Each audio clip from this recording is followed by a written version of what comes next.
most Chinese people won't forget the humiliation that China has suffered in history, and it has left a deep scar on Chinese people. The humiliation started from China's defeat in the First Opium War, followed by Japanese invasion and the Civil War. Can you imagine that China's economic contribution to the world's economic output was about 30% in the first half of the 19th century.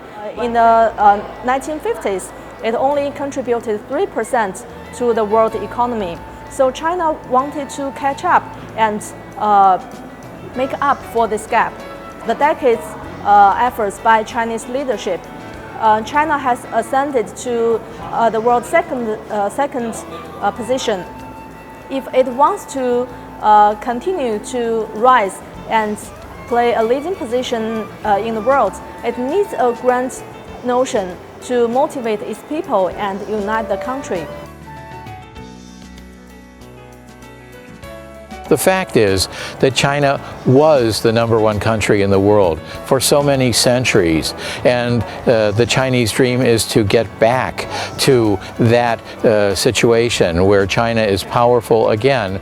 But China now is not looking to be the only leader, but it's looking for a globalization that cooperates with win-win solutions for every country in the world. The Chinese dream has nothing to do with China seeking world hegemony. It is more of the need of its domestic transformation. It has 4 parts. It wants to be a strong China in terms of politics, economy, and military, and also a civilized China in terms of social equality and fairness, and a harmonious China in terms of amity amongst different social classes. And last, a beautiful China in terms of healthy environment and no pollution. The Chinese dream is about collectively coming together to raise everyone's own personal livelihoods and fulfill personal dreams. President Trump is bringing out the nationalism of some people in America, but whereas President Xi, I think, is being more inclusive, trying to build a strong country with a bright future for its people, that President Trump is trying to divide our country into factions. And some people have a very dark view of international relations. The U.S. one is to regard international norms and is about scrapping international deals and sacrificing other countries' interests for the sake of the United States. The U.S. context stresses individualism, while China stresses collectivism, given the collective memory of humiliation that China suffered in history.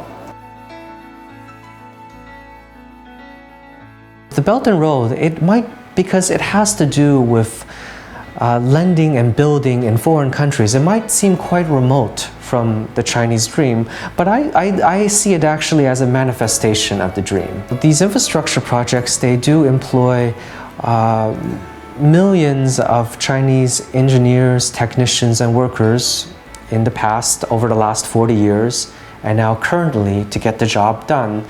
And that's, of course, creating opportunities for those millions of Chinese families. So to sum it up, this is the Chinese dream in action, because you have to have everyone coming together to provide the resources to create those opportunities that create, in the end, the personal benefit for all those Chinese people. And as an added bonus, this is now not just the Chinese dream, because the end objective of the Belt and Road Initiative is to uplift a lot of other countries and all those other destination countries.